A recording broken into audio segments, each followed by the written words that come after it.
एक गरीब किसान अपनी बेटी के साथ झोंपड़ी में रहता था। उसके पास खेती करने के लिए थोड़ी सी जमीन थी। फसल बेचकर थोड़े ही रुपए मिलते थे, जिनसे वे 2 समय का खाना भी नहीं खा पाते थे। एक दिन किसान की बेटी ने उससे कहा, पापा, आप जाकर राजा से बात क्यों नहीं करते? मैंने सुना है वह बहुत दयालु हैं, वह हमारी मदद जरूर करेंगे। किसान ने कहा, अरे नहीं, वह राजा हैं, वे हमारी मदद क्या करेंगे? लेकिन बेटी की बार बार जिद करने पर किसान ने कहा, ठीक है, हम लोग कल राजा के पास चलते हैं और अपनी समस्या बताते हैं। अगले दिन वह अपनी समस्या लेकर राजा के पास गया। राजा बहुत दयालु था। उसने किसान को अपनी जमीन में से थोड़ी सी जमीन खेती करने के लिए दे दी। राजा ने कहा, यह जमीन तो हमारी ही रहेगी, परंतु इस पर उगने वाली फसल तुम्हारी होगी। लेकिन राजा के मंत्री को इस बात से आपत्ति थी। वह नहीं चाहता था कि किसान को जमीन मिले, इसलिए उसने कहा, महाराज, आपसे निवेदन है कि जमीन न दें। क्या पता वह जमीन का सदुपयोग न करे और आपको हानि हो जाए।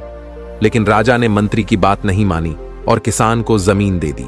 किसान बहुत खुश हुआ और राजा को धन्यवाद देकर अपने गांव लौट आया। एक दिन वह खेत की जुताई कर रहा था, तभी उसका हल एक कठोर चीज से जा टकराया। उसने खोद कर देखा तो उसे सोने की एक ओखली मिली।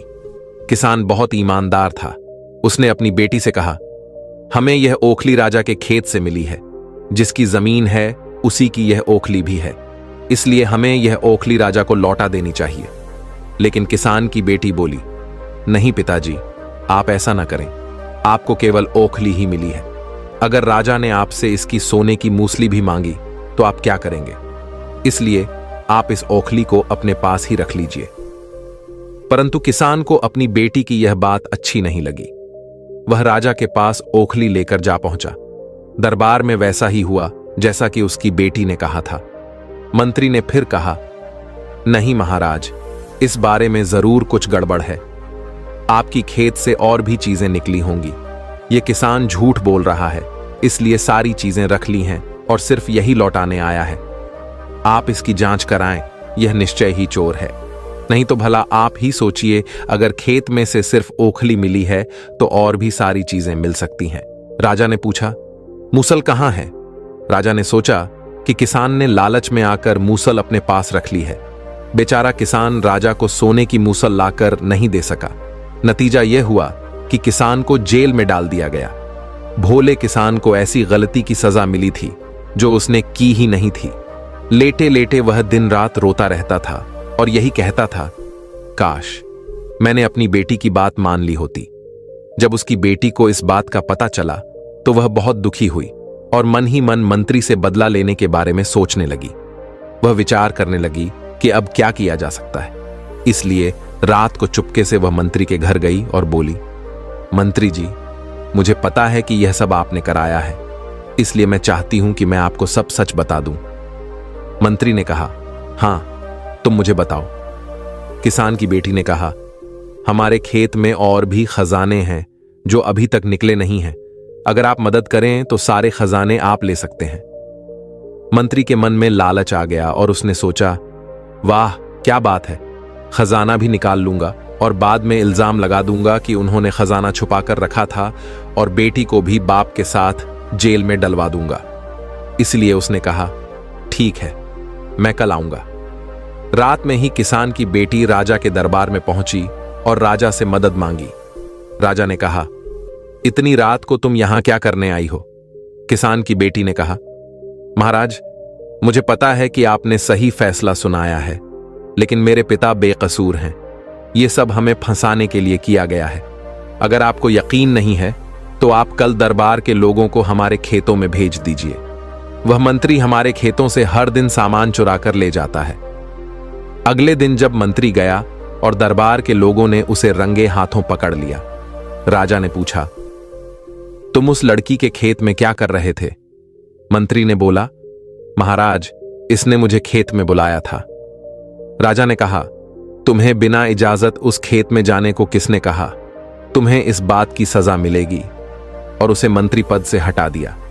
अगले दिन जब राजा महल में टहल रहा था, तब उसने किसान को यह बात कहते हुए सुना, काश मैंने अपनी बेटी की बात मान ली होती। तो आज ही दिन न देखने पड़ते हैं। मैंने अपने भोलेपन की वजह से फंस गया हूं। आजकल के जमाने में बना ही बुरा है, मतलबी रहो, झूठ बोलो ही अच्छा है। क्या फायदा राजा को उदार होने का जब बेगुनाहों को सजा मिल रही है। मेरी किस्मत ही फूटी है। राजा उसकी बातें गंभीरता से सुन रहे थे। वह अचरज में पड़ गया कि भोला भाला किसान आखिर ऐसी गलती कैसे कर सकता है। वह कभी ऐसा नहीं करेगा। पक्का ही यह सब उसकी उसे समझदार बेटी ने सारा खेल किया है। राजा को सारी बातें समझ में आ गईं। फिर उन्होंने किसान से पूछा कि आखिर वह ऐसा क्यों कह रहा है। किसान ने राजा को पूरी बात बताई। यह सुनकर राजा को अपनी गलती का एहसास हुआ और किसान को तुरंत छोड़ दिया गया। राजा ने उसकी बेटी को अपने दरबार में बुलाया। उससे बातें करने के बाद राजा को पता चला कि वह बहुत ही समझदार है। राजा ने उसे राज्य के खजाने का मंत्री बना दिया और रहने के लिए घर और सारी सुख सुविधाएं भी दी। इसके बाद से किसान और उसकी बेटी हमेशा सुख से रहे। अंत में जीत सच्चाई की ही हुई। राजा ने किसान की बेटी राधा को खजाने का मंत्री बना दिया।